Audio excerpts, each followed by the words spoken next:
ఇదే జిల్లాలో పక్కనే కడప స్టీల్ ఫ్యాక్టరీ కడతారేమో అని చెప్పి ఆశగా ఎదురు చూశారు. ఆ కడప స్టీల్ ఫ్యాక్టరీ కట్టి ఉంటే ఆ ఒక్క స్టీల్ ఫ్యాక్టరీలోనే దాదాపుగా 10,000 మంది పైచిలుకు ఉద్యోగాలు ఆ ఒక్క స్టీల్ ఫ్యాక్టరీలోనే వచ్చుండేటివి. రాష్ట్ర వ్యాప్తంగా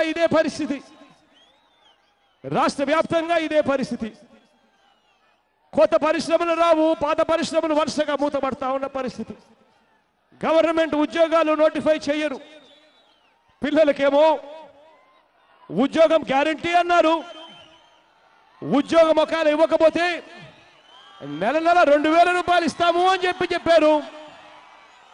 5 సంవత్సరాలలో ప్రతి పిల్లాడికి 60 నెలలు ఇంటూ 2,000 రూపాయలు అంటే 1,20,000 రూపాయలు ఇస్తాము అని చెప్పి బాకీ పడ్డారు. ఆ ప్రతి పిల్లాడి బాధను నేను చూసా. ఆ పిల్లలు చెప్తున్న కథలు విన్నా. ఆ ప్రతి పిల్లాడికి నేను చెప్తా ఉన్నాను, మీ బాధలు నేను చూసా, మీరు చెప్పిన విషయాలన్నీ నేను విన్నాను. ఈ వేదిక మీద నుంచి నేను మీ అందరికీ కూడా మాటిస్తున్నాను, నేనున్నాను అని చెప్పి మీ అందరికీ కూడా మాటిస్తా ఉన్నాను అని చెప్తా ఉన్నా.